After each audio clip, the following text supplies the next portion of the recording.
Hello dear students, मैं हूं आपका Sahil sir and I again welcome you all at NCERT study Addas. बेटा, आज का हम लोगों का जो टॉपिक रहेगा वो रहेगा for the students of 9th class और specially the students of 9th class from J and K board. ठीक है, तो उन बच्चों के लिए सिविक्स का उनका जो चैप्टर नंबर 1 है कि what is democracy, why democracy, इसको हम डिस्कस करेंगे अपनी इस वीडियो में और देखेंगे कि इस चैप्टर से हमें क्या सीखने को मिलता है अबाउट डेमोक्रेसी। चलिए स्टार्ट करते हैं। पर उससे पहले प्यारे बच्चों, मेरे चैनल को लाइक करना, सब्सक्राइब करना और अपने दोस्तों के साथ शेयर करना मत भूलिएगा, सो डैट मुझे भी मोटिवेशन मिलती रहे और मैं आप लोगों के लिए इन फ्यूचर भी ऐसी वीडियोस लाता रहूं और आप लोगों के डाउट्स, आप लोगों की प्रॉब्लम्स को सॉल्व करता रहूं। एक चीज़ और ऐड करना चाहूँगा प्यारे बच्चों कि हो सकता है कि मेरी वीडियोस कुछ बच्चों को थोड़ी सी स्लो लगे, तो आप लोग क्या करें, अपने अकॉर्डिंगली जो वीडियो की स्पीड है उसको बढ़ाएँ और उसको देखते रहें। ठीक है बेटा, चलो स्टार्ट करते हैं। तो बेटा, यहाँ ये हमें बताता है, अगर हम इस चैप्टर को देखें तो ये हमें ये बताता है सबसे पहले कि what is democracy. What is democracy में हम क्या देखेंगे, हम देखते हैं कि डेमोक्रेसी से हमें समझ क्या आता है, डेमोक्रेसी की डेफिनेशंस क्या है, डेमोक्रेसी के फीचर्स क्या है। तो हमारा जो मेन फोकस रहेगा वो इसी पर रहेगा। ऑल्दो मैंने आप लोगों को एनसीईआरटी से ये डेमोक्रेसी वाला चैप्टर पढ़ाया हुआ है, बट चलो कुछ बच्चों की डिमांड आ रही थी कि सर जे&के बोर्ड का भी हमें बता दीजिए थोड़ा सा उसके बुक के अकॉर्डिंग, तो यहाँ से हम देख लेते हैं। ठीक है, तो सबसे पहले ये हमें बता रहा है कि अपनी प्रीवियस क्लासेस में ना कुछ या फिर पहले हम लोगों ने फॉर्म्स ऑफ कुछ गवर्नमेंट जो थी वो पढ़ रखी हैं।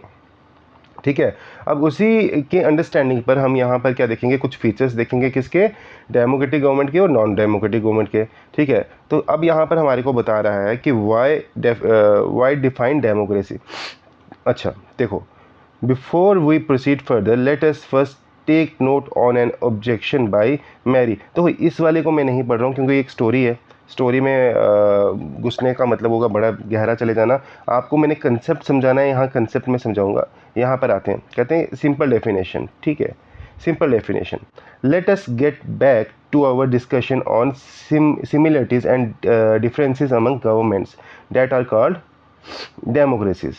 वन सिंपल, एक सेकेंड इसको थोड़ा सा जूम कर लूँ मैं। हाँ, one simple factor common to all democracies is the government is chosen by the people. ठीक है, ये है क्या है, एक बहुत कॉमन जो है, बहुत सिमिलर जो है, ये क्या है, फैक्टर है। आप जो भी डेमोक्रेसी देखोगे दुनिया में, जो भी डेमोक्रेसी है, चाहे उसमें काम करने का तरीका डिफरेंट डिफरेंट होगा, अलग अलग टाइप से होगा, उनका सिस्टम अलग अलग होगा, पर उनमें उन सब में एक चीज़ जो कॉमन रहेगी वो ये रहेगी कि वहाँ पर क्या होगा, गवर्नमेंट जो है वो लोग ही क्या करेंगे, चूज़ करेंगे, लोग ही चुनकर लाएंगे अपनी गवर्नमेंट को। ठीक है, we could thus start with a simple definition and definition is democracy is a form of government in which the rulers are elected by the people. याद रखिएगा, डेमोक्रेसी की बहुत अच्छी एग्जांपल है ये। मतलब डेमोक्रेसी एक ऐसी टाइप की गवर्नमेंट है, या फिर आप ऐसे बोल सकते हो, एक गवर्नमेंट जिसको हम डेमोक्रेसी बोल सकते हैं, उसमें क्या होता है, जो रूलर्स होते हैं, है ना, जो रूलर्स होते हैं वो क्या होता है, उनको उनको इलेक्ट कौन करते हैं, उनको इलेक्ट करते हैं लोग। समझ आई मेरी बात? यानी कि आपका जो भी रूलर होगा, जैसे अगर आप इंडिया की बात करें, आपका रूलर कौन है, प्राइम मिनिस्टर मोदी, है ना, तो उनको किसने इलेक्ट करके लाया है, उनको इलेक्ट करके लाया है लोगों ने। That's why it is a democracy. ठीक है, आगे बात करते हैं। This is a useful starting point, ये एक बहुत जो यूज़फुल स्टार्टिंग पॉइंट है। This definition allows us to separate democracy from forms of government that are clearly not democratic. तो यहाँ से हम लोगों को एक बहुत ऐसी एक आइडिया मिल जाता है जिससे हम क्या कर सकते हैं, जो और फॉर्म्स ऑफ डेमोक्रेसी और फॉर्म्स ऑफ गवर्नमेंट है, सॉरी, और फॉर्म ऑफ गवर्नमेंट्स हैं जो एक्चुअल में डेमोक्रेसी नहीं है, तो उनसे आप डिफ्रेंशिएट कर सकते हो। क्यों कर सकते हो? क्योंकि जो भी गवर्नमेंट डेमोक्रेटिक नहीं होगी, है ना, जिस भी गवर्नमेंट की जो नेचर होगी वो डेमोक्रेटिक नहीं होगी, वहाँ पर क्या होगा, ऑटोमेटिकली वहाँ पर इलेक्शंस नहीं होंगे, वहाँ पर लोग जो होंगे वो अपने रूलर्स को नहीं चुनेंगे। ठीक है बेटा, आगे बोलता है, the army rulers of Myanmar, है ना, the army rulers of Myanmar were not elected by the people, those who happened to be in control of the army became the rulers of the country। कहता है कि Myanmar का अगर हम case लेते हैं, है ना। अगर हम एग्जांपल लेते हैं म्यांमार की, तो हम उसमें ये देखते हैं कि वहाँ पर क्या होता है, आर्मी जो है वो कूप करती है, मिलिट्री का कूप होता है। और जब वो कूप करते हैं तो वहाँ पे जो डेमोक्रेटिकली इलेक्टेड गवर्नमेंट थी, उनके जो प्राइम मिनिस्टर थी, वो क्या करती है, वहाँ से भाग जाती है। अगर आपने करंट अफेयर को थोड़ा बहुत भी फॉलो करते हो तो आपको ये न्यूज़ पता होगी। अभी रिसेंटली न्यूज़ है, कुछ ही साल पुरानी बात है। तो वहाँ पर जो उनकी प्राइम मिनिस्टर थी वो भाग जाती है, क्योंकि आर्मी जो है वो कूप करती है। तो जब ऐसा होता है तो आर्मी क्या करती है, जो आर्मी के हेड होते हैं, जो ऊपर मतलब ऑफिसर्स होते हैं, वो लोग क्या करते हैं, वो हाई पोजीशंस ले लेते हैं। ठीक है। अब ये जो लोग थे जो अब गवर्नमेंट को चला रहे हैं, जो आर्मी वाले हैं, एक्चुअल में अगर देखा जाएगा तो इनको लोगों ने जो है इलेक्ट करके नहीं भेजा है ना। लोगों ने इनको इलेक्ट करके नहीं भेजा है, और पीपल हैड नो से इन दिस डिसीजन। लोगों का इसमें कोई भी डिसीजन नहीं था। ये लोगों का डिसीजन तो नहीं था ना। जैसे हम बात करें कि डेमोक्रेसी में क्या होता है, लोग इलेक्शन के थ्रू जो होते हैं अपने रूलर्स को चुनते हैं, तो यहाँ पे तो ऐसा कुछ नहीं हुआ है ना। तो ये एक आपको एग्जांपल दे रहे हैं कि कैसे एक नॉन डेमोक्रेटिक गवर्नमेंट जो है वो काम करती है। आगे क्या बताते हैं, आगे कहते हैं डिक्टेटर्स लाइक, जो चिले का डिक्टेटर है, ठीक है, फिनोशेट करके नाम है इसका, ये क्या है, are not elected by people. ठीक है। अब प्रोनाउंसिएशन में ऊपर नीचे हो सकता है, उस पर इतना फोकस मत करना। तो पर यहाँ पर सिर्फ आपको इतना ध्यान रखना है कि जो डिक्टेटर है चिले का, चिले कंट्री, आपको पता होगा कि अब क्या है, उसका जो डिक्टेटर है उसको लोगों ने नहीं चुना है ना, लोगों ने उसको नहीं चुना है। This also applied to monarchies. तो अब जब मोनार्कीज की हम बात करते हैं, जब हम उन देशों की बात करते हैं जहाँ पर अभी भी जो कौन रूल कर रहा है, जो उनके किंग वगैरह कर रहे हैं ना, राजा वगैरह कर रहे हैं, तो रॉयल फैमिलीज कर रही हैं। तो अब यहाँ पर ये बता रहा है कि जब हम मोनार्कीज की बात करते हैं वहाँ पर भी यही केस अप्लाई होता है। क्या होता है, वहाँ पर भी लोग जो होते हैं वो अपने किंग को नहीं चुनते हैं। जो वहाँ के किंग होते हैं वो बाय डिफ़ॉल्ट कैसे कैसे चुने जाते हैं, क्योंकि वो एक रॉयल फैमिली में पैदा हुए होते हैं। ठीक है, वो राजा के बच्चे होते हैं, तभी वो ऑटोमेटिकली राजा बन जाएंगे। जैसे कि एग्जांपल है सऊदी अरेबिया की। वहाँ पर क्या है, वहाँ के जो किंग होते हैं वो क्या होता है बेसिकली, वो क्योंकि सिर्फ ये रीज़न होता है उनका कि वो रॉयल फैमिली में पैदा हुए हैं, इस वजह से क्या होता है, वो आगे जो रूलर बन जाते हैं।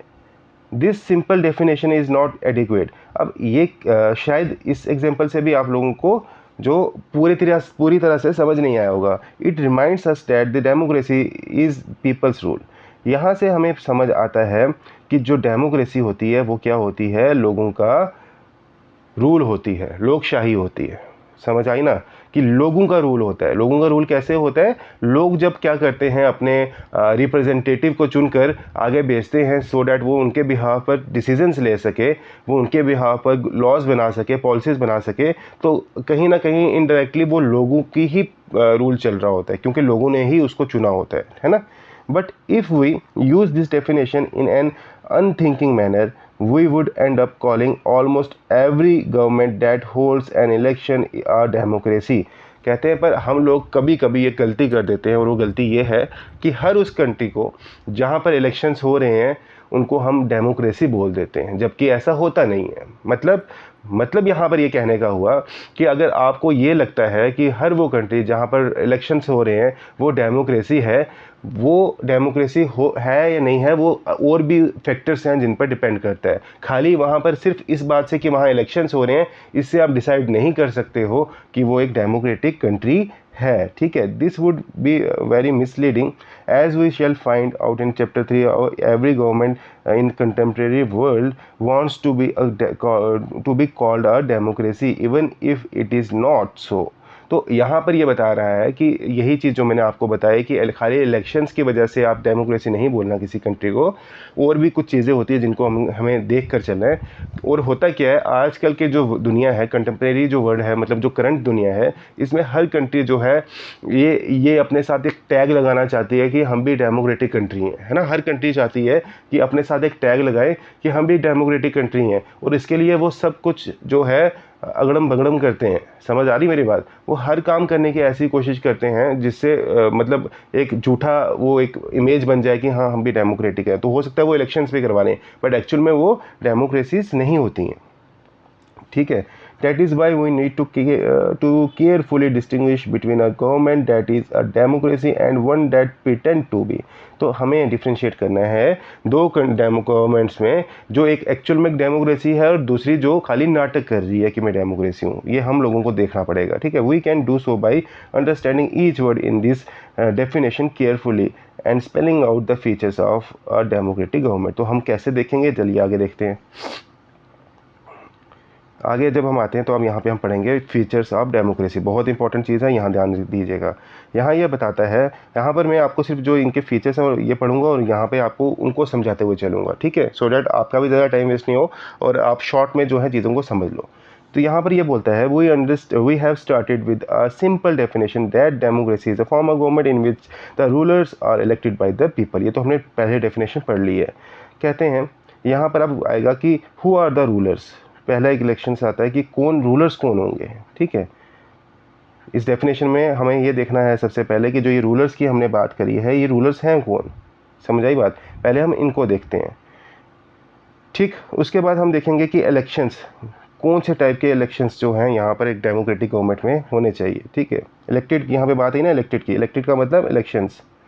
फिर बात आती है यहाँ पे हु आर द पीपल। यहाँ पर आपके डेफिनेशन में एक चीज़ हो रही है, द पीपल। ये मैंने आपको बहुत अच्छे से, अगर आपको अच्छे से समझना है ना, तो आप जाकर आप 9th क्लास का ही जो डेमोक्रेसी का NCERT का चैप्टर है उस पर मैंने अच्छे से समझाया हुआ है, आप वहाँ देख सकते हो, ठीक है। तो आगे जो आता है who are the people. People यहाँ पर इस डेफिनेशन में पीपल कौन है, ठीक है। तो और इसके बाद जो आगे लिखा है कि finally the form of government, ठीक है। फॉर्म ऑफ गवर्नमेंट मतलब यहाँ पर जो है फॉर्म ऑफ गवर्नमेंट की हमने जो बात की है, इसको हमने समझने की कोशिश की है। तो यहाँ मैं अगर आपको शॉर्ट में समझाऊँ, रूलर्स कौन होते हैं। रूलर्स देखो, अलग अलग टाइप के रूलर्स हो सकते हैं, जैसे हमने अभी पीछे पढ़ा है ना। कोई डिक्टेटर भी हो सकता है, कोई मिलिट्री का coup कर सकता है, कोई प्राइम मिनिस्टर हो सकता है, प्रेसिडेंट हो सकता है। तो अलग अलग टाइप के रूलर्स होते हैं। इसको आप अच्छे से, मैंने आपको बताया कि आप जाके वहाँ समझ सकते हो, ठीक है। उसके बाद जब इलेक्शंस की बात की तो किस तरह से हमारे यहाँ इलेक्शंस होते हैं, डेमोक्रेटिक इलेक्शंस होते हैं, किस किस को जो है वो राइट है कि आप इलेक्शंस में पार्टिसिपेट कर सकते हो, ये सब चीज़ें जो इसमें आती हैं, ठीक है। फिर उसके बाद आगे बात की है तो पीपल। पीपल में कौन आते हैं, है ना। पीपल में जब हम बात करते हैं, हमारे इंडिया की बात करें तो यहाँ पर पीपल में वो सब लोग आएंगे जो वोट डाल सकते हैं, जो एडल्ट्स हैं, ठीक है, उनकी बात होती है यहाँ पर। और जब हम बात करते हैं फॉर्म ऑफ गवर्नमेंट की, तो फॉर्म ऑफ गवर्नमेंट्स की तो हमने देख ही ली है। अलग अलग फॉर्म्स ऑफ गवर्नमेंट्स होती है, democratic, non democratic, monarchy, dictators, मतलब डिक्टेटरशिप। तो ये सब चीज़ टाइप की फॉर्म ऑफ गवर्नमेंट्स होती हैं, ठीक है बेटा। आगे चलते हैं। आगे क्या बताता है कि major decisions by elected leaders. तो यहाँ पर क्या होता है, यहाँ पर आप ना फीचर्स देखोगे, ठीक है। फीचर्स देखोगे, यहाँ पर हम पहले वाली जो एग्जांपल है इसको लेते चलते हैं, क्योंकि यही कहीं कहीं जगह, मतलब काफ़ी जगह हम इनको इसी एग्जांपल को रिपीट करते रहेंगे और मैं समझाता रहूँगा आपको इसी एग्जांपल के थ्रू, ठीक है। कहते हैं कि इन पाकिस्तान क्या होता है, जनरल परवेज़ मुशर्रफ जो एक इंसान था, वो क्या करता है, मिलिट्री कूप करता है। जो जैसे हमने अभी किस केस में देखा था, म्यांमार के केस में देखा था, मिलिट्री कूप करता है इन अक्टूबर 1999, और ये वही इंसान था जिसने कारगिल वार करवाई थी, ठीक है। तो कहता है कि मिलिट्री कूप करता है पाकिस्तान में अक्टूबर 1999 में, और क्या करता है, वहाँ पे जो गवर्नमेंट थी, डेमोक्रेटिक गवर्नमेंट थी, उसको उठा के बाहर फेंक देता है और ख़ुद को क्या अनाउंस कर देती है कि बोल देता है कि मैं क्या हूँ, चीफ एग्जीक्यूटिव बन जाऊंगा इस कंट्री का। और बाद में क्या करता है, अपने आप को चीफ एग्जीक्यूटिव से हटाकर खुद को क्या अनाउंस कर देता है, बना देता है प्रेसिडेंट बना देता है। कौन सी ईयर में, इन ईयर 2002, ठीक है। और बोलता है कि मैं क्या करूँगा, कि 2002 में क्या करता है, ये रेफरेंडम करवाता है कंट्री में, ठीक है। That granted him a 5 year extension, मतलब अपने आप को और एक्सटेंशन देने के लिए। अब ये 1999 में तो बन गया था ना, ठीक है, हेड बन गया था, चीफ एग्जीक्यूटिव बन गया था। बाद में इसने अपने आप को प्रेसिडेंट भी बना दिया। तो अब जब 2022 आता है तो ये कहता है कि अब मैं क्या करूँगा, कि मेरे को 5 साल की और एक्सटेंशन चाहिए, और इस एक्सटेंशन के लिए मैं क्या करूँगा, एक रेफरेंडम कराऊंगा। रेफरेंडम क्या होता है बेटा, रेफरेंडम एक हिसाब से आप समझ लीजिए कि एक वोटिंग सिस्टम होता है, जहाँ पर लोग जो होते हैं वोट डालते हैं और वो बताते हैं कि उनकी ओपिनियन क्या है किसी बारे में। तो इसने ओपिनियन पूछी होगी कि आप चाहते हो कि मेरे को एक्सटेंशन मिले या नहीं मिले, तो वहाँ पर इसने वो रेफरेंडम करवाया, ठीक है, ताकि इसको 5 साल की एक्सटेंशन मिले। तो कहते हैं कि क्या होता है, इसको वो एक्सटेंशन मिल जाती है 5 साल की, ठीक है। मतलब ये रेफरेंडम में जीत जाता है, लोग इसके फेवर में आते हैं। बट वो रेफरेंडम जो था वो इसने करवाया था, समझ रहे हो मेरी बात। तो मतलब इसने गड़बड़ की थी। अगर मैं आपको सिंपल वर्ड में बोलूँ तो इसने गड़बड़ की थी। तो ये हमें पता कैसे चलता है, ये पाकिस्तान की मीडिया खुद जो है ये बताती है, ठीक है। जो वहाँ की ह्यूमन राइट ऑर्गेनाइजेशंस थी वो बताती हैं, और जो डेमोक्रेसी के एक्टिविस्ट थे पाकिस्तान के, वो लोग ये बोलते हैं कि ये जो रेफरेंडम था ये क्या था, फ्रॉड था, ठीक है। ये इसने खुद अपने बीच में से ही गड़बड़ करवा ली थी इसने। सॉरी। तो they can not take the final decision power to the, एक सेकेंड, मैंने बीच में से छोड़ा है क्या कुछ, मुझे लगता है मैंने कुछ छोड़ा है क्या, हाँ यहाँ से होगा, सॉरी उधर ही चला गया था सीधा। तो कहते हैं कि मेल प्रैक्टिस था और फ्रॉड था। तो फिर क्या होता है यहाँ पर, फिर यहाँ पर ये होता है बेटा कि अगस्त 2002 में he issued uh legal framework order, ठीक है। एक फ्रेमवर्क ऑर्डर, एक ऑर्डर पास करता है, सिंपल अगर आपको बताऊँ, एक ऑर्डर पास करता है जिसमें क्या बोलता है कि मैं क्या कर रहा हूँ, अमेंडमेंट कर रहा हूँ पाकिस्तान के कॉन्स्टिट्यूशन में, ठीक है। या अमेंडमेंट करना पाकिस्तान के, अमेंड करना पाकिस्तान के कॉन्स्टिट्यूशन को, मतलब चेंजेस लाना कॉन्स्टिट्यूशन में, ठीक है। According to this order the president can dismiss the national and provincial क्या है असेंबली। तो अब इस ऑर्डर के थ्रू क्या हो सकता था कि अपनी मर्जी से ये जो इंसान था, जो प्रेसिडेंट बना था, यानी कि परवेज़ मुशर्रफ, ये अब किसी भी गवर्नमेंट को, चाहे वो नेशनल गवर्नमेंट हो चाहे वो स्टेट की गवर्नमेंट हो, उसको हटा सकता था, गिरा सकता था।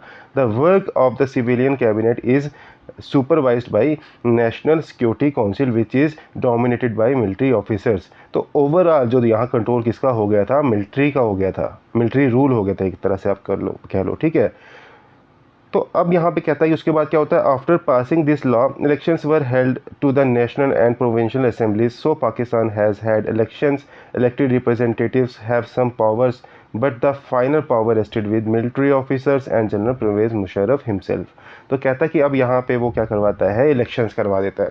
देखो इसने क्या किया, इसने सबसे पहले क्या किया, पूरे जो था ऐसा जो सिस्टम बना दिया जो इसको कभी फिर वापस हरा नहीं पाए, मतलब पावर इसके पास आ जाए, इसे ऐसा सिस्टम बना दिया इसने, जो ऑर्डर पास कर दिया। ऑर्डर का पास करने के बाद इसने बता दिया कि मैं किसी भी गवर्नमेंट को गिरा सकता हूँ। इससे क्या होगा, इससे अब जो भी गवर्नमेंट बनेगी वो इससे डरती रहेगी और इसके अकॉर्डिंग काम करती रहेगी। और जब इसको पता चल गया, समझ आ गया कि अब मेरे पावर सारी मेरे पास आई गई है, तो फिर इसने इलेक्शंस करवा दिए। इसको पता था अब जो भी गवर्नमेंट बनाएगा, जो इलेक्शन जीतेगा, वो तो डमी होगा, पावर तो मेरे पास ही होगी। तो अब इस केस में आप मुझे बताओ, इलेक्शंस हुए तो आप इसको क्या डेमोक्रेसी बोलोगे? नहीं बोलोगे, है ना। वही चीज़ हम वहाँ जो पहले पढ़ी थी कि खाली इलेक्शंस होने को आप डेमोक्रेसी नहीं बोल सकते हो। अब यहाँ पे इलेक्शंस हुए, लोग भी जीत कर आए, पर उनके पास कितनी ही पावर थी, मेन पावर किसके पास थी, मुशर्रफ के पास थी या मिलिट्री के पास थी, ठीक है। यही चीज़ जो हमने पहले पढ़ी थी। अच्छा, अब इसका ओवरऑल जो निचोड़ निकलता है, तो यहाँ पे हमको ये पता चलता है, this give us the first feature. क्या फीचर पहला देता है इसको हमारे को, कि in a democracy the final decision making power must rested with those elected by the people. यानी बेटा मतलब ये हुआ इस बात का कि अब यहाँ पर जो डिसीजन मेकिंग पावर थी, जो डिसीजन लेने की ताकत थी, वो किसके पास थी, मुशर्रफ के पास थी। जबकि मुशर्रफ को लोगों ने नहीं चुना था, लोगों ने किनको चुना था, लोगों ने अपने रिप्रेजेंटेटिव्स को चुना था, पर उनके पास पावर बहुत कम थी। होना ये चाहिए था कि पावर उन लोगों के पास होनी चाहिए थी जिनको लोगों ने चुना, बट ऐसा होता नहीं है। होना क्या चाहिए था, उन लोगों के पास पावर होनी चाहिए थी जिनको लोगों ने चुना है, पर हुआ ऐसा नहीं था। तो यही फीचर यहाँ पे बता रहा है कि ऐसा नहीं होना चाहिए कि पावर उसके पास हो जिसको लोगों ने नहीं चुना हो। हमेशा पावर किसके पास होनी चाहिए, डिसीजन मेकिंग पावर किसके पास होनी चाहिए, उन लोगों के पास जिनको लोगों ने चुना है, ठीक है। क्लियर हो गया, ये पहला फीचर था। अब दूसरा फीचर देखते हैं, दूसरा क्या कहता है, free and fair electoral competition. कि अब क्या होना चाहिए कि हमेशा जो होना चाहिए इलेक्टोरल जो कंपटीशन होना चाहिए वो फ्री एंड फेयर होना चाहिए। यानी मतलब इसका ये हुआ कि आप कोई भी इंसान हो, देखो इस पर यहाँ एग्जांपल में आप पढ़ लेना, चाइना की एग्जांपल भी दिया है, ये वो दिया है। मैं इसको आपको इतनी डिटेल में आपको सिंपली आपको इसका कंसेप्ट समझाना चाहता हूँ। मतलब यहाँ पर ये होता है कि अब क्या हो कि दो इंसान हो जो इलेक्शन लड़ रहे हो, है ना, दो इंसान आपस इलेक्शन लड़ रहे हैं। अब दोनों को ये होना चाहिए कि उन दोनों में से कोई भी इलेक्शन जीत सकता है और कोई भी इलेक्शन हार सकता है, ठीक है। मतलब ये हुआ कि फॉर एग्जांपल कोई इंसान है, उसका नाम है ए, और दूसरा इंसान है बी, ये दोनों इलेक्शन लड़ रहे हैं, पर ऑलरेडी जो उस कॉन्स्टिट्यूंसी का जो ऑलरेडी एमएलए है या फिर जो इलेक्टेड रिप्रेजेंटेटिव है वो है ए, है ना। ये ऑलरेडी पहले से बना हुआ, जीता हुआ है। अब दूसरे टाइम 5 साल के बाद वापस इलेक्शंस हो रहे हैं, तो अब ए भी लड़ रहा है, तो अब एक और कैंडिडेट आया जिसका नाम है बी, ये भी लड़ रहा है। तो अब क्या होता है इस केस में, ये होना चाहिए कि ए को ये डर हो कि हो सकता है लोग मुझे हरा दें, ठीक है। ए को ये डर होना चाहिए, यानी कि ऐसा नहीं होना चाहिए कि इसने कोई ऐसा सिस्टम बना दिया हो, करप्शन कर दी हो, और करप्शन बना के क्या कर लिया हो कि ऐसा सिस्टम बना दिया हो कि अब इसको कोई हरा ही ना पाए, ठीक है। इसने सिस्टम ऐसे, जैसे मुशर्रफ की बात की थी हमने, तो इसने ऐसा सिस्टम बना दिया हो कि इसको कोई हरा ही नहीं पाए। तो मतलब इसको हमेशा डर होना चाहिए कि मैं, क्या हो सकता है मैं हार सकता हूँ, तभी ये अच्छे से काम करेगा ना। इसको डर होगा मैं हार सकता हूँ, अगर इसको ये पता होगा मैंने तो हारना ही नहीं है, तो ये तो अपनी मर्ज़ी से काम करेगा। तो इसको ये डर होना चाहिए मैं हार सकता हूँ। और बी को ये उम्मीद होनी चाहिए, आशा होनी चाहिए, होप होनी चाहिए कि मैं जीत सकता हूँ, तभी तो वो अच्छे से इलेक्शन लड़ेगा, है ना। तो यहाँ ये चीज़ बता रहे हैं हमारे को, ठीक है। तो हमेशा इन दोनों में जो कंपटीशन है वो क्या होना चाहिए, फ्री एंड फेयर होना चाहिए। कभी भी करप्शन के थ्रू, यहाँ पे दूसरी चीज़ हम ये भी कह सकते हैं, जैसे फॉर एग्जांपल दो कैंडिडेट कोई नई जगह से लड़ रहे हैं, दोनों नए कैंडिडेट्स हैं। तो अब ए जो है वो क्या है, रिच है, ठीक है, ए रिच है, बी जो है वो क्या है, पुअर है। तो अब इस केस में क्या होगा, अब रिच है तो हो सकता है वो क्या करे, जब उसकी कैंपेन हो रही हो तो वो पैसा चलाए, लोगों को क्या करे, पैसा दे या फिर पार्टीज़ करवाए, ये सब चीज़ें करें, तो लोग इसकी तरफ ज़्यादा हो जाए। और ये बी जो था ये पुअर था, ये तो वैसा कुछ करवा नहीं पाएगा। तो अब क्या हो, जब इलेक्शन हो तो अपने पैसों की वजह से जो ये था वो जीत जाए, है ना। ऐसा नहीं होना चाहिए, बिल्कुल फेयर होना चाहिए इलेक्शन हमेशा, ठीक है। तो ये जो है हमारे को सेकंड फीचर बता रहे हैं यहाँ पर। हाँ, तो कहते हैं यहाँ पर देखो, अब यहाँ पे क्या बोलता है, a democracy must be based on a free and fair elections where those currently in power have a fair chance of losing. तो वही जो मैंने आपको पहले बताई थी कि जो इंसान जीता हुआ है ऑलरेडी, उसको ये डर होना चाहिए कि वो हार सकता है, तभी उसको आप क्या बोलोगे, फ्री एंड फेयर इलेक्शंस बोलोगे, ठीक है बेटा। आगे चलते हैं, आगे कहते हैं, आगे जो आता है फीचर वो आता है, एक सेकेंड, हाँ, आगे जो फीचर आता है वो आता है 1 पर्सन 1 वोट 1 वैल्यू, यानी कि एक इंसान होना चाहिए, एक वोट होना चाहिए उसका, और उसकी वैल्यू भी एक ही होनी चाहिए। समझ आई मेरी बात, क्या कह रहा हूँ मैं। यानी कि अगर एक इंसान ने वोट डाला है, एक इंसान है जो वोट डालने गया है, उसका एक वोट ही होना चाहिए, एक इंसान सिर्फ एक वोट डाल सके, और उस एक वोट की वैल्यू सिर्फ एक ही होनी चाहिए। समझ आई, उस एक वोट की वैल्यू सिर्फ एक ही होनी चाहिए। यानी कि मेरी बात ध्यान से सुनिएगा, यानी कि आप इस चीज़ को समझ सकते हैं, रिलेट कर सकते हैं अपने आप से कि आप लोगों के पास एक ऐसी पावर है जो चाहे आपके देश का सबसे पावरफुल इंसान हो, आप प्राइम मिनिस्टर, या सबसे अमीर इंसान हो, कोई भी जो आपके देश का, अंबानीज हो, कोई भी हो, आपकी और उनके बीच में एक चीज़ जो है वो बिल्कुल बराबर है, वो है आपकी वोट की पावर, ठीक है। वो भी जब वोट अपना डालेंगे, उनकी वोट भी एक ही काउंट किया जाएगा, और आप जब डालोगे आपका वोट भी एक ही काउंट किया जाएगा। ऐसा नहीं होगा जब वो एक वोट डालेंगे उसको वो बोलेंगे कि 5 के बराबर है ना, ऐसा नहीं होगा, ऐसा नहीं होगा। उनका भी एक ही वोट होगा और आपका भी एक ही वोट होगा। समझ गए बेटा, ये चीज़ यहाँ बताई जा रही है। तो कह रहा है कि in a democracy each adult citizen, ठीक है, एडल्ट सिटीजन जो वोट डाल सकता है 18+ मस्ट हैव 1 वोट, सिर्फ एक ही वोट होना चाहिए, and each vote must have 1 value, जो मैंने आपको बताया। सॉरी बेटा, आगे चलते हैं। आगे बताता है rule of law and respect for right, कि रूल ऑफ लॉ होना चाहिए। रूल ऑफ लॉ मतलब कानून का लॉ होना चाहिए, कानून सबसे ऊपर होता है, ठीक है, कानून से ऊपर कोई नहीं होगा। और रिस्पेक्ट फॉर राइट्स होना चाहिए, और लोगों के जो है राइट्स हैं उनकी रिस्पेक्ट होनी चाहिए, यानी कि लोगों के जो राइट्स हैं उनको भी नज़रअंदाज नहीं करना है, उनको साथ में लेके चलना है, ठीक है। क्या बताता है इसमें हमारे को, इसमें हम लोगों को ये बताता है फीचर आपका, कहाँ गया कहाँ गया कहाँ गया, हाँ यहाँ होगा कहीं, हाँ, कहता है कि a democratic government rules within limits set by constitutional laws and citizens right. तो यहाँ देखिए क्या कहना चाहता है, कहता है एक गवर्नमेंट जो है, ठीक है, एक गवर्नमेंट जो है वो काम करेगी, जब एक डेमोक्रेटिक गवर्नमेंट जब काम करेगी तो उसको दो चीज़ें देख के चलनी है, ठीक है, दो चीज़ें देख कर चलनी है। क्या देख कर चलनी है, पहला तो क्या कॉन्स्टिट्यूशन कहता है, किस तरह से उनको काम करना है, ठीक है, कॉन्स्टिट्यूशन की बात करनी है, कॉन्स्टिट्यूशन को देख के चलना है कि कॉन्स्टिट्यूशन किस तरह से उनको तरीका बता रहा है कि किस तरह से कोई काम करना है। दूसरी बात ये बताता है उनको कि उनको क्या करना है, कॉन्स्टिट्यूशन को देख के तो चलना है, पर इस तरीके से काम करना है कि कभी भी सिटीजन्स के जो राइट हों वो हैम्पर नहीं हो, ठीक है।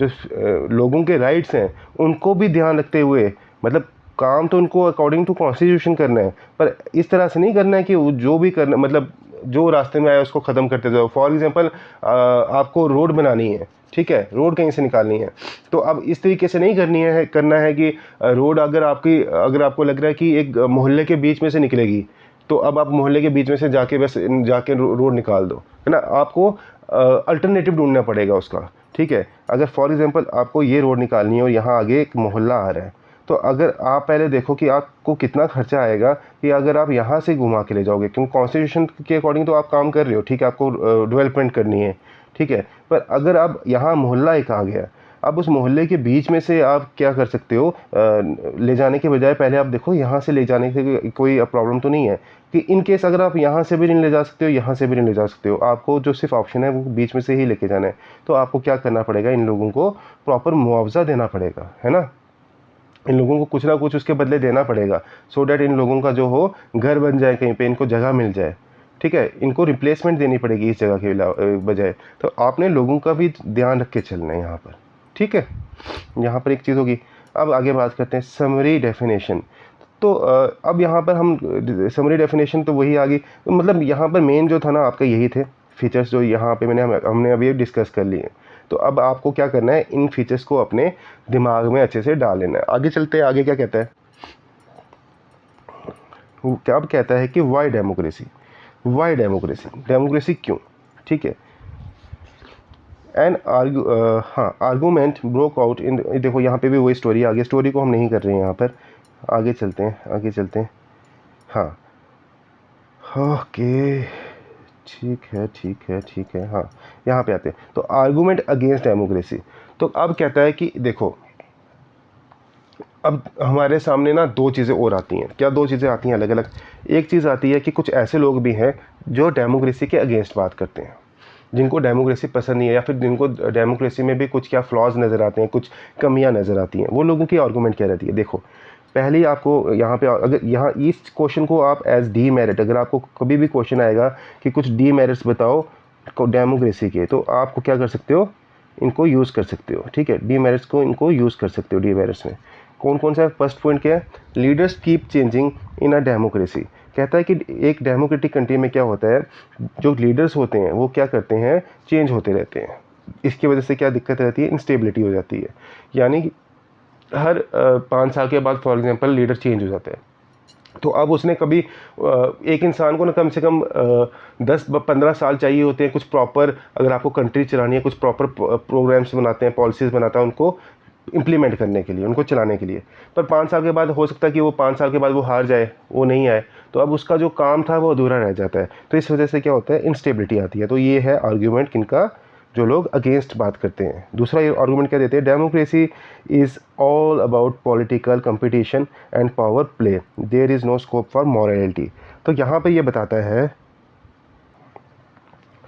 कि देखो होता क्या है कि एक डेमोक्रेसी में क्या होता है, यूजली क्या होता है, जब पार्टीज़ होती हैं उनके बीच में आपस में कंपटीशन रहता है, ठीक है। एक पार्टी चाहती है कि मैं जीतूँ, दूसरी चाहती है कि मैं जीतूँ। इसकी वजह से क्या रहता है, कभी कभी वो मॉरल ग्राउंड्स को भी क्या करते हैं, तहस नहस कर देते हैं, लिमिट्स क्रॉस कर देते हैं, ठीक है। तो यहाँ चीज़ ये बता रहा है कि मॉरल ग्राउंड्स को भी ख़त्म कर देते हैं अपनी कंपटीशन के चक्कर में। आगे क्या बताता है, आगे बताता है so many people have to be consulted in democracy that leads to delay. तो अब क्या होता है, कई बार कोई आपको डिसीजन लेना हो ना डेमोक्रेसी में, तो आपको बहुत सारे लोगों को कंसल्ट करना पड़ता है। कभी इसको पूछना है, कभी उसको पूछना है, कभी अपोजिशन वालों को पूछना है, कभी लोगों को पूछना है। तो इस वजह से क्या होता है, जो डिसीजन आपको 6 महीने के अंदर लेना था उसको 6 साल भी लग जाते हैं, तो डिले हो जाता है, अननेसेसरी डिले, ठीक है। Elected leaders do not know the best interest of people, it leads to bad decision. तो कभी कभी जो इलेक्टेड लीडर्स होते हैं, इसका मतलब ये नहीं कि उनको लोगों ने चुना है तो वो हमेशा अच्छा डिसीजन लेंगे। कभी कभी ऐसा डिसीजन भी ले लेते हैं जो लोगों के फेवर में नहीं होते हैं, लोगों के अगेंस्ट होते हैं, ठीक है। Democracy leads to corruption for it is based on electoral competition. तो कहता है कि कभी कभी क्या होता है, करप्शन भी होती है डेमोक्रेसी में, ठीक है। मतलब कि अगर आपको में अगर आपको इलेक्टोरल सिस्टम में जाना है या इलेक्टोरल कंपटीशन में जाना है, इलेक्शंस के लिए आपको लड़ना है, तो आप कभी कभी जो होता है गलत तरीक़ों को भी अपनाते हो, जैसे मैंने आपको पहले बताया था करप्शन वगैरह करते हैं, है ना, ये सब चीज़ें भी होती हैं। Ordinary people don't know what is good for them, they should not decide anything. तो अब जो ऑर्डिनरी लोग होते हैं उनको नहीं पता होता है कि उनके लिए अच्छा क्या है या बुरा क्या है ना।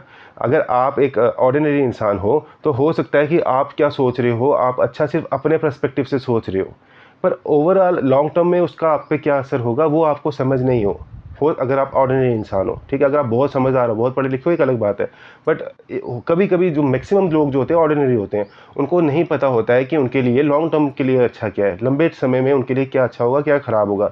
तो वो अपने शॉर्ट टर्म को अच्छा देखते हैं और वो लॉन्ग टर्म में क्या होता है, ख़राब हो जाता है। तो जो इलेक्टेड रिप्रेजेंटेटिव होते हैं उनके, वो तो वैसे ही काम करेंगे ना जैसे लोग चाहते हैं। तो वही चीज़ यहाँ बता रहा है कि वो जो काम करेंगे हो सकता है कि लॉन्ग टर्म में उनको नुकसान दे, ठीक है। यहाँ पर हमने ये देख लिया जो डीमेरिट्स थे। अब देखेंगे यहाँ हम आर्ग्यूमेंट्स फॉर डेमोक्रेसी। अब फेवर वाली चीज़ें देखेंगे, ठीक है। अब मेरिट्स की बात करेंगे हम यहाँ पे डेमोक्रेसी की। तो आप इनको जब आपके मेरिट्स आएंगे तो उनमें आप लिख सकते हो क्या क्या आता है। A democratic government is better government because it is more accountable form of government। तो ये more accountable form of government है।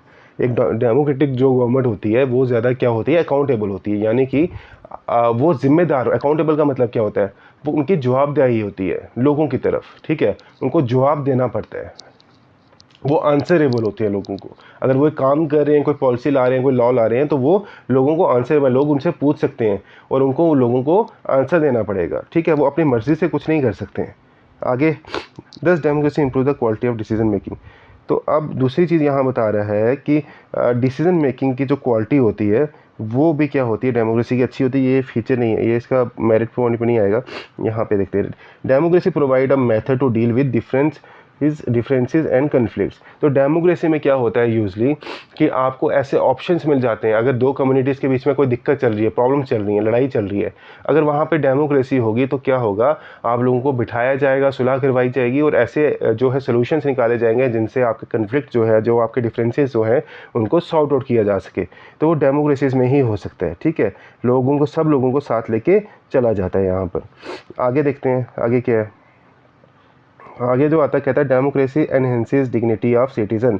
लोगों की जो डिग्निटी है उसको इंक्रीज़ करती है डेमोक्रेसी। कैसे इंक्रीज़ करती है, डिग्निटी क्या होता है, लोगों की जो है जो आप बोल सकते हो कि उनकी इज्जत है ना, उनका आत्मसम्मान जो है उसको इंक्रीज़ करती है क्या, डेमोक्रेसी। कैसे, मतलब कि अब फॉर एग्जांपल कोई भी डिसीज़न लेना है ना, कोई भी डिसीज़न लेना है, अब वो कैसे लोगे, गवर्नमेंट कैसे लेगी, वो लोगों को क्या करेगी, इंक्लूड करके करेगी। यहाँ इसको थोड़ा सा पढ़ लेते हैं।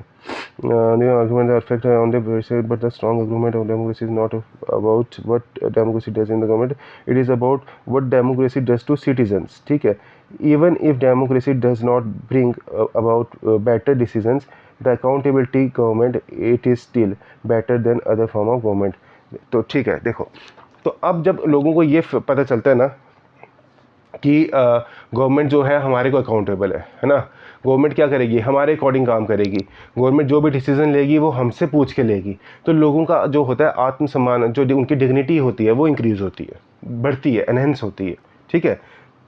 जब आपको पता है कि आपकी जो गवर्नमेंट है वो आपके अकॉर्डिंग काम करेगी, तो वो आपको लेके काम करेगी, तो आपकी डिग्निटी क्या होगी, इंक्रीज़ होगी। तो डेमोक्रेसी में ऐसा ही होता है, क्योंकि डेमोक्रेसी में गवर्नमेंट जो होती हैं वो लोगों के साथ चल के काम करती हैं। आगे, finally, democracy is better than other form of governments because it allows us to correct its own mistake. तो अब यहाँ पर कहता है कि सबसे लास्ट में जो हम एक पॉइंट और ऐड करेंगे वो ये है कि डेमोक्रेसी जो बाकी फॉर्म ऑफ गवर्नमेंट से अच्छी है, वो इसलिए अच्छी है क्योंकि ये अपनी गलतियों को सुधारती है। वो कैसे सुधारती है कि इन केस कभी कोई ऐसी पॉलिसी ले आए ये, या ऐसा कोई लॉ ले आए जिसकी वजह से इनको बाद में लगा कि वो गलत था, तो वो उसको चेंज करेंगे, अमेंड करेंगे और चेंज करेंगे, ठीक है। इनके अंदर ईगो नहीं होगी, है ना। अगर एक गवर्नमेंट बाई चांस कोई लॉ ले आई थी, जो लॉ अच्छा नहीं चल रहा था, तो दूसरी गवर्नमेंट जो आएगी वो उसको चेंज कर देगी। तो यहाँ पर ये होता है, और जबकि आप अगर कोई डिक्टेटरशिप वाली कंट्री की बात करो या मिलिट्री कंट्री की बात करो, वहाँ पर ऐसी चीज़ नहीं होती है, क्योंकि वो ईगो के हिसाब से चलते हैं। उनको ये लगता है कि अगर हमने अब ये लॉ ले आए हैं, अब इसको चेंज करेंगे तो क्या होगा, लोग समझेंगे कि हम क्या है, नालायक हैं, हम उनकी ईगो हर्ट हो जाएगी। तो अब क्या होता है, वो लोग उसको चेंज नहीं करते हैं। बट डेमोक्रेसीज में क्या होता है, वो अपनी गलतियों को सुधारते रहते हैं।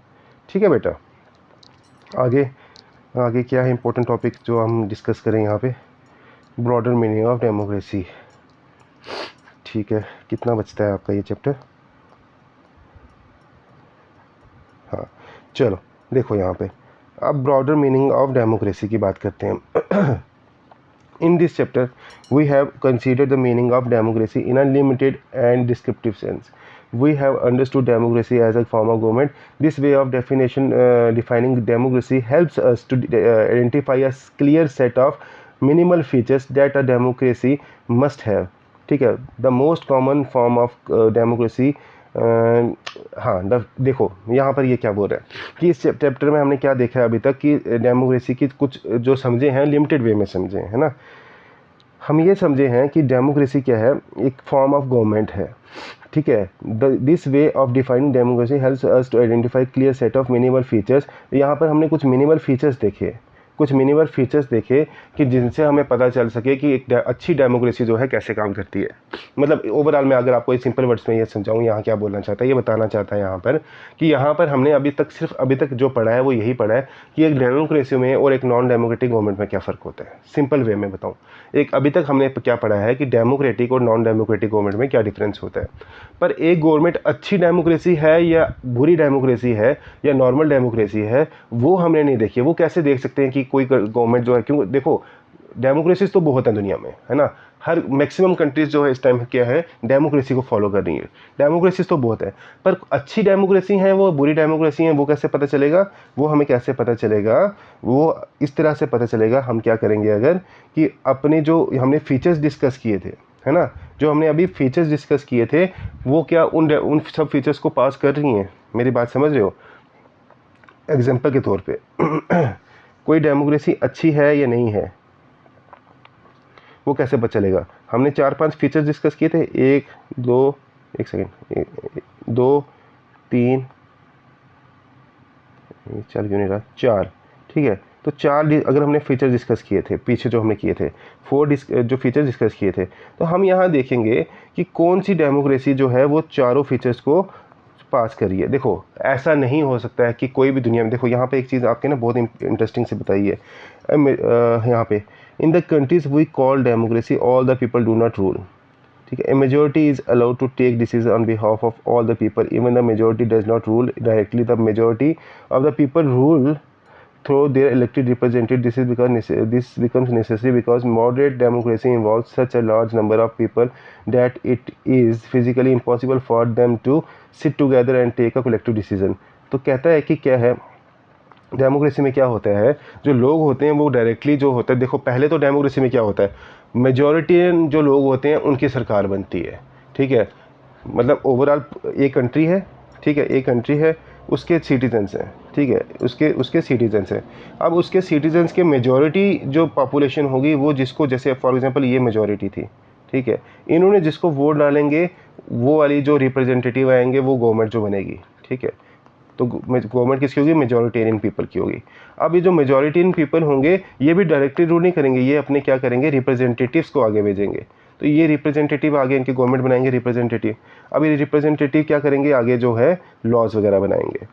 तो अब यहाँ पर क्या हो रहा है कि मॉडर्न डेमोक्रेसी में क्या होता है, दो टाइप की, एक तो गवर्नमेंट, यहाँ पे भी डेमोक्रेसी, दो टाइप की डेमोक्रेसीज होगी। कौन कौन सी डेमोक्रेसी होगी, एक रिप्रेजेंटेटिव डेमोक्रेसी हमने देख ली, ठीक है, रिप्रेजेंटेटिव डेमोक्रेसी जहाँ पे लोग क्या अपने रिप्रेजेंटेटिव चुन रहे हैं। दूसरा हो गया डायरेक्ट डेमोक्रेसी। डायरेक्ट डेमोक्रेसी में क्या होता है, डायरेक्ट डेमोक्रेसी में ये होता है कि लोग जो होते हैं खुद जो बैठ के जो डिसीजंस लेते हैं। ठीक है, यहाँ पे मतलब आप समझ लीजिए एक टाइप की मीटिंग्स होती हैं और मीटिंग में लोगों से पूछा जाता है कि आपका डिसीजन क्या है। अब एक जो कंट्री इंडिया जैसी होगी वहाँ पर डायरेक्ट डेमोक्रेसी जैसी चीज़ पॉसिबल नहीं है। क्यों? क्योंकि पॉपुलेशन बहुत ज़्यादा है। अब सब लोगों को तो इकट्ठा नहीं बना सकते ना। अब सब लोगों को छोड़ो, आप 50,000 लोगों को भी अगर आपने बिठाना है किसी ग्राउंड में तो आप कैसे बिठाओगे? और अगर इन केस आपने बिठा भी लिया 50,000 लोगों को, तो आपको लगता है कि आप हर किसी का ओपिनियन ले सकते हो? आप नहीं ले सकते हो, है ना। 50,000 वहाँ बैठे हैं और आपको किसी एक चीज़ पे आप डिसीजन के ले रहे हो, कोई एक पर्टिकुलर पॉलिसी आप जो आप ला रहे हो, और आप 50,000 लोगों को अपने ग्राउंड में बिठा दिया है या किसी जगह बिठा दिया है, तो अब आप उनसे क्या हर एक से उनका ओपिनियन ले सकते हो? और ओपिनियन लेके हर एक के ओपिनियन को मतलब मद्देनज़र रख के आप चल सकते हो? नहीं चल सकते हो, है ना। इसलिए जो डायरेक्ट डेमोक्रेसी होती है वो उन कंट्रीज़ में होती है जहाँ पर पॉपुलेशन बहुत छोटी होती है। इंडिया जैसी कंट्री में डायरेक्ट डेमोक्रेसी नहीं हो सकती है, ठीक है। This gives us a clear but minimal क्या एक second understanding of democracy. This clarity helps us to distinguish democracies from non democracies. ठीक है, तो इससे हमको क्या डिफरेंस जो अभी तक हमने पढ़ा, इससे क्या हमारे को पता चला, आइडिया मिला है कि हम ये फ़र्क निकाल पाए हैं कि डेमोक्रेटिक जो कंट्रीज़ होती हैं उनमें और जो नॉन डेमोक्रेटिक कंट्रीज़ होती हैं उनमें क्या डिफरेंस होता है, जो हमने अभी तक पढ़ा है पीछे, ठीक है। But this does not allows us to distinguish between democracy and a good democracy. जैसे मैंने आपको बताया था, इससे हमें ये पता नहीं चलता है कि अच्छी डेमोक्रेसी और नॉर्मल डेमोक्रेसी में क्या फ़र्क है, ठीक है। आगे क्या बोलता है, जैसे operation democracy. For this we need to turn to broader meaning of. तो अब हमारे को इसके लिए क्या करना पड़ेगा, डेमोक्रेसी के अंदर थोड़ा और घुसना पड़ेगा, ठीक है. Sometimes we use democracy for organisations other than the government. तो कभी कभी हम डेमोक्रेसी को खाली गवर्नमेंट के लिए यूज़ नहीं करते हैं बेटा, कभी कभी हम गवर्नमेंट के अलावा भी जो डेमोक्रेसी वर्ड को यूज़ करते हैं. कैसे, यहाँ पे बोलो. देखो, कभी कभी कुछ फैमिलीज़ होती हैं वो क्या बोलती हैं, we are very democratic family. क्यों डेमोक्रेटिक फैमिली है? क्योंकि हमारे यहाँ पे क्या होता है, हम सब जो कोई डिसीज़न लेते हैं, चाहे हम बच्चे हैं, चाहे बूढ़े हैं, चाहे कोई भी है, हम सब बैठते हैं और बैठ के इकट्ठे जो है कलेक्टिवली कोई डिसीज़न लेते हैं, ठीक है. हम एक फाइनल, सब हमारे बीच में सुलह होती है, एक फाइनल हमारे बीच में एक आइडिया आता है, हम सब की उसमें जब एग्रीमेंट होती है तो हम डिसीजन लेते हैं, तो उसको क्या बोलते हैं, डेमोक्रेटिक फैमिली बोलते हैं. मतलब समझ आया. तो खाली आप गवर्नमेंट के लिए डेमोक्रेटिक नहीं बात करोगे, डेमोक्रेटिक फैमिली के लिए भी बोल सकते हो, आप डेमोक्रेटिक क्लास के लिए भी बोल सकते हो, डेमोक्रेटिक स्कूल के लिए भी बोल सकते हो, ठीक है. उसके बाद क्या बोलता है, ये भी सेम वही आइडियाज़ हैं यहाँ पे, वही जो बता रहे हैं. कहता है these ways of using the word democracy go back to its basic sense of method of taking decisions. A democratic decision involves consultation with and consent of all those who are affected. तो यहाँ पर क्या होता है कि सब एक तो कंसल्टेशन करना सबके साथ, और कंसेंट होनी चाहिए सबकी. मतलब एक तो उनको सब लोगों को आपने कंसल्टेशन लेनी है, उन सब से उनका व्यूज़ लेने हैं, और उन सब की हामी भी होनी चाहिए, उन सब की मर्ज़ी भी होनी चाहिए जो आप डिसीजन ले रहे हो. मतलब अगर आपने 10 लोगों को बिठाया है, उन 10 लोगों के 10 लोगों से आपने कंसल्ट करना, उन सब के जो है व्यू पॉइंट लेने हैं, और उसके बाद जो आपके पास कंक्लूजन निकल के आएगा, उस कंक्लूजन पे सबकी एग्रीमेंट होना चाहिए, सबकी हामी होनी चाहिए, ठीक है. those who are powerful have the same say in taking the decision as those who are. मतलब कि वहाँ पर अगर 10 लोगों में कोई दो तीन लोग जो होंगे बहुत पावरफुल हों, बहुत रिच हों, उनकी डिसीजन, उनका जो मतलब डिसीजन है उसकी भी उतनी वैल्यू होनी चाहिए जितनी जो सबसे कमज़ोर वहाँ बैठा हुआ 10 लोगों में उसकी हो. तो सबका जो है डिसीजन की या फिर उनके सबकी जो कंसेंट है वो बराबर होनी चाहिए, ठीक है. Thus democracy is also a principle that can be applied to any sphere of life. तो इसलिए डेमोक्रेसी खाली गवर्नमेंट में नहीं हो सकता है, दुनिया आपकी लाइफ के अलग अलग पार्ट्स में आप डेमोक्रेसी को यूज़ कर सकते हो. Sometimes we use the word democracy not to describe any existing government but to set up the idea standard that all democracies must aim to become. ठीक है, तो यहाँ पर कहता है कि डेमोक्रेसीज के लिए ना कुछ पॉइंट्स इन्होंने बताए हैं कि वो होने चाहिए, तभी आप एक अच्छी जो डेमोक्रेसी बनाओगे. कौन कौन सी? True democracies will come to this country only when no one goes to hunger no one goes hungry to the bed. तो कहता है कि अगर आप इस पॉइंट पे, एक बहुत इंपॉर्टेंट पॉइंट होता है कि अगर आप डेमोक्रेसी हो तो आपकी कंट्री में कोई भी इंसान जो है वो भूखा नहीं सोना चाहिए, ठीक है. तभी आप क्या होगी, एक डेमोक्रेसी कंट्री होगी. कि अगर आपके यहाँ कोई गरीब नहीं है, कोई ऐसा इंसान नहीं है जो भूखा सो रहा है, खाली पेट सो रहा है रात को. अब मुझे बताओ, अगर इन पॉइंट्स को, या इसके अलावा एक दूसरा पॉइंट भी है, अब उसको छोड़ो, अब खाली इसी पॉइंट का मेरे को बताओ. अगर आप इस पॉइंट को लेकर चलो तो आपको लगता है कि दुनिया में कोई भी कंट्री डेमोक्रेसी हो सकती है? नहीं हो सकती है. दुनिया का कोई भी देश होगा, कितना भी अमीर देश हो, वहाँ पर कोई ना कोई इंसान जो होगा गरीब होगा, और ऐसा इंसान होगा जो शायद रात को इसको खाने को रोटी नहीं मिलती होगा और भूखा सोता होगा. इंडिया की बात कर लो, इंडिया तो दुनिया का सबसे जो बड़ा डेमोक्रेसी माना जाता है ना. तो इंडिया में क्या ऐसे लोग नहीं होते हैं कि जो लोग रात को भूखे सोते हैं? होते हैं ना. तो इस वजह से कह रहा है कि अगर आप प्रॉपर सेंस में जाओगे डेमोक्रेसी की डेफिनेशन की, है ना। आप एक्चुअल में जो उसके एसेंस में जाओगे तो कोई भी दुनिया की कंट्री जो होगी वो डेमोक्रेसी नहीं होगी, ठीक है। कोई भी दुनिया की कंट्री जो उसको आप प्रॉपर उसको डेमोक्रेटिक कंट्री नहीं बोल सकते हो। इस वजह से क्या है, यहाँ पर एक कुछ मिनिमल आपको रिक्वायरमेंट सेट की गई है कि आपकी कंट्री में मिनिमल ये चीज़ें होनी चाहिए कि सो डैट आपको हम डेमोक्रेटिक कंट्री बोल पाएँ। और वो मिनिमल चीज़ें क्या हैं, वो मिनिमल फीचर चीज़ें ये हैं कि जो भी हमने अभी फीचर्स आपके डिस्कस किए, पीछे जो फीचर डिस्कस किए थे, अब मैं आपको पहले लिख के बताने लगा था, जैसे फॉर एग्जांपल 1 2 3 और 4। तो आप लोगों को ये कोशिश करनी है, मतलब आपकी गवर्नमेंट को ये कोशिश करनी है, आपकी कंट्री को ये कोशिश करनी है कि इन फीचर्स में से मैक्सिमम पॉइंट्स जो हैं आप कवर कर लो। और अगर फॉर एग्जांपल कोई कंट्री है जो 3 पॉइंट्स को कवर कर रही है और एक कंट्री है जो 2 पॉइंट्स को कवर कर रही है, तो जो कंट्री 3 पॉइंट को कवर कर रही होगी उसको हम क्या मानेंगे, अच्छी गवर्नमेंट मानोगे, अच्छी डेमोक्रेसी मानेंगे। और 2 वाली को क्या मानेंगे, डेमोक्रेसी तो मानेंगे पर गुड डेमोक्रेसी शायद नहीं बोलेंगे, ठीक है। मैं एक एग्जाम्पल दे रहा हूँ आपको, ठीक है, इस हिसाब से समझने की कोशिश करो।